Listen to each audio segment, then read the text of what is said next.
Мен мындайча айтканда үгүт материалдарына эле акча короттум. Примерно 160 миң сом ошондой эле кетти. Просто бул нерсени мындай көп кабыл алгысы келбей атат. Бирок мен силерге кайталап айтып өтүп атам. Мен 160 миң сом коротуп үгүттөө иштерине. Күрөөнү неметтик, күрөө бердик 300 миң сом. Анан кийин примерно 160 миң сомго мен точно айта албайм, үгүт материалдарын алдык да. Болду. Баннер, аркы берги. Эчтеке илген жокмун. Баннер илген жокмун, жана электронный баннерлерди алган жокмун.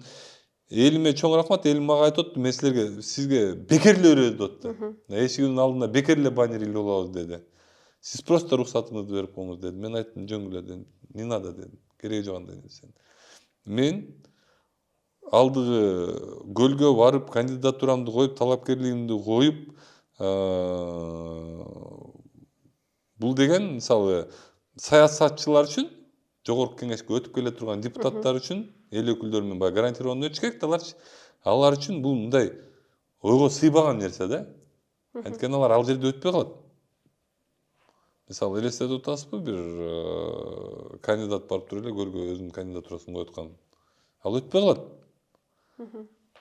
А мен эмнеге анчалык ошол жака чейин алып барып өзүмдү баягы ушул жерден өтүшүм керек деп, мен мисалы Бишкектен эле койсом болот болчу да. Үйдөн эле агитация кылмакмын да, үйдөн чыгып эле, эчке чыгып эле агитация кылып эле кайра эле үйгө кирип кете бермекмин мисалчы. Бирок анда эмне дешмек? Анда айтмак, Эрлан Бишкектен эле койду, ал Бишкектен эле өттү депчи. Мен атайын ошондой алысыраак жерге алып барып туруп, атайын кандидатурамды коюп, ошол жерден өтүп, толугунан Кыргызстанга эми айтып атам, өзгөрсөк болот экен, көрүнөрбү?